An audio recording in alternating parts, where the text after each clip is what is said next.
Well अब last type of motion को study करते हैं। Have you notice the movement of pendulum of the clock, जो after a fixed interval of time अपनी position के across repeatedly back and forth move कर रहा होता है। इस तरह के मोशन को हम टू एंड फ्रो मोशन ही कहते हैं और आपकी बुक में इसे वाइब्रेटरी मोशन के नाम से एक्सप्लेन किया गया है। इसकी डेफिनेशन ये है कि to and fro motion of body about its mean position.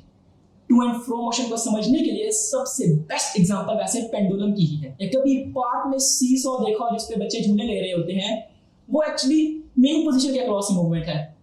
इसको भी टू एंड फ्रो मोशन में कंसीडर किया जा सकता है।